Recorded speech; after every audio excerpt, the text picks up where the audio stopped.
আমাদেরকে আল্লাহ রাব্বুল আলামিন তার রহমত থেকে নিরাশ হতে বারণ করছেন। যে যত পাপ করেছে জীবনে, যদি একটা বার কেউ যদি আল্লাহ পাককে মন থেকে ডাকে, চোখ দিয়ে ঝরঝর করে পানি পড়ে, আল্লাহ পাককে বলে, সেজদায় গিয়ে পড়ে আল্লাহকে বলে রব্বিক ফিরলি, আল্লাহ আমাকে মাফ করে দাও, তার মনের মধ্যে যদি সততা থাকে, মন থেকে যদি সেই কথাটা বলে থাকে, আল্লাহ পাক শুধু তাকে ক্ষমাই করবেন না, তার সমস্ত গুনাহগুলোকে আল্লাহ নেকি দিয়ে পরিবর্তন করে দিয়েছে।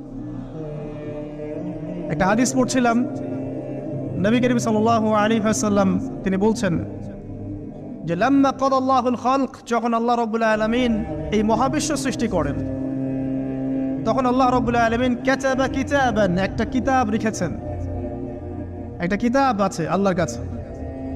কাতাবা কিতাবান ফাহুয়া ইনদাহ ফাওকাল আরশ, যেই কিতাবটা আল্লাহর নিজের কাছে আছে আরশের উপরে, সেখানে আল্লাহ পাক লিখে রেখেছেন।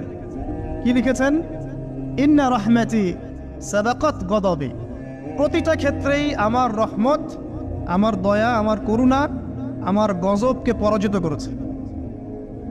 মানে আল্লাহ রাব্বুল আলামিনের গজব এর উপরে আল্লাহ পাকের রহমত অবস্থান করছে। জীবনের কোনো ক্ষেত্রে হতাশ হওয়ার কোনো সুযোগ নাই। আজকে পারিবারিক ভাঙন বলেন, ব্যক্তি পর্যায়ের আত্মিক ধ্বংস